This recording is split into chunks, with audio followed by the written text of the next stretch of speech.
Today I'm going to walk you through how to import an entire space into Atlassian Confluence. If you've ever had to migrate a knowledge base, move project documentation, or just bring essential information from another platform, mastering Confluence's import tools is a total game changer. By the end of this tutorial, you'll know exactly how to bring in a zip file of HTML content and turn it into a fully functional Confluence space, all without losing your mind over the details. Let's dive right in. First, open your Confluence account in your browser. You'll need to be logged in with the right permissions, so if you're part of a team, make sure you have the ability to create new spaces.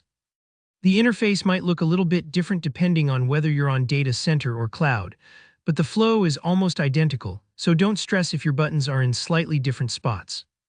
Once you're logged in, look over to the left-hand menu and click on Spaces. This is your central hub where all your Confluence spaces live. Think of it like a big bookshelf storing all your different projects, teams, or knowledge bases. In the Spaces menu, you're going to select the option labeled Import from Other Tools. If you don't see it right away, it might be tucked under a drop-down arrow. Confluence likes to keep things organized that way. Now you'll see a few different import choices, but for most migrations, you want to pick HTML import. Why HTML? Well, Confluence is versatile, but packing your old space as a zip file full of HTML pages ensures the formatting and structure transfer cleanly, rather than jumbling up your headings, bold text, or even file attachments. If this part feels technical, just remember, HTML is a common language for web pages, so it's actually making the process smoother for Confluence to read and structure your import.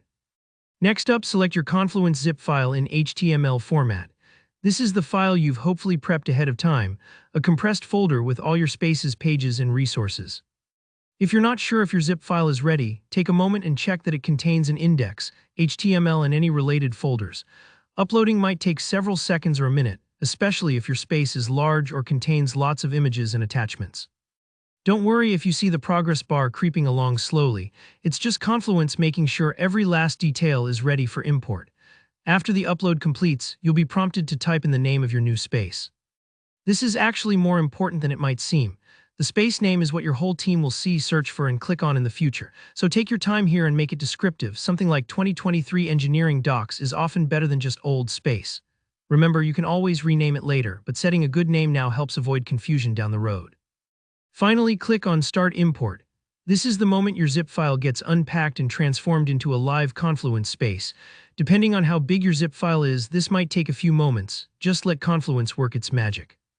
Once it's done, take a victory lap. Your space will appear with all the pages, links, and files intact and ready for your team to use. And that's it, your space is now live in Confluence.